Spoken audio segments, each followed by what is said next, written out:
రే మీరు మాట్లాడేదంతా దీనిలో రికార్డ్ అయ్యిందిరా. మీరంటే వాళ్ళ ఫ్రెండ్స్ అని చెప్పిన సిగ్గుగా ఉందిరా. వచ్చి నిజంగా మనం తప్పు చేసాంరా, అయినా వాడు అలా చేస్తాడని మనం అనుకోలేదురా. వాడు ఏడ్చుకుంటే నాకు ఫోన్ చేసినప్పుడు నేను మంచిగా మాట్లాడుంటే బాగుందిరా. వాడు మన వల్లే చనిపోయాడురా.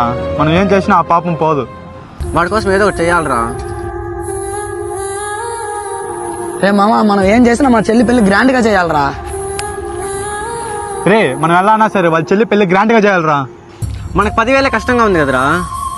వాడి కోసం మనం ఏం చేసినా తక్కువేరా. తప్పనిసరి చేద్దాం రా. చెప్పన్నా. ఏం తమ్ముడు బెట్టింగ్ ఆడరా? ఈ రోజుతో బెట్టింగ్ ఆపేస్తున్నామన్నా. ఈ నంబర్ ఫోన్ చేయకండి. నిజమేరా, ఇంత జరిగాక కూడా మనం బెట్టింగ్ ఆడితే ఈ జీవితానికి అర్థం ఉండదు. ఇది బాగా గుర్తుపెట్టుకోండి. బెట్టింగ్ అనేది చాలా ప్రమాదకరం. మొదటిగా ఆశ చూపించి కొన్నిసార్లు మన ప్రాణాలనే తీస్తుంది. దయచేసి ఎవరు బెట్టింగ్ ఆడకండి. ఆడే వాళ్ళని ఎంకరేజ్ చేయకండి. ఇదే బెట్టింగ్ వల్ల చాలా మంది చనిపోయిన వాళ్ళు కూడా ఉన్నారు. అవకాశం లేని ఆటలపై ఆశ పెట్టుకొని మన జీవితాన్ని మన చేతులారా నాశనం చేసుకుంటా ఉన్నాం. అలాగే కొంతమంది పెద్ద యూట్యూబర్లు పిచ్చుకుల్లా ఉండే చిన్న యూట్యూబర్ల పైన అయితే బ్రహ్మాస్త్రం వేస్తున్నారు. వీళ్ళ పైన కాదు మనం వేయాల్సింది. ఐపీఎల్ బెట్టింగ్లు వేసే పెద్ద పెద్ద తిమింగ్లాన్ని ఫస్ట్ మొదటిగా లోపల వేయాలి. గుర్తుపెట్టుకో, ఒక్కసారి గెలిస్తే అదృష్టం, కానీ 10 సార్లు ఓడిపోతే అప్పుల జీవితం. #say no to betting.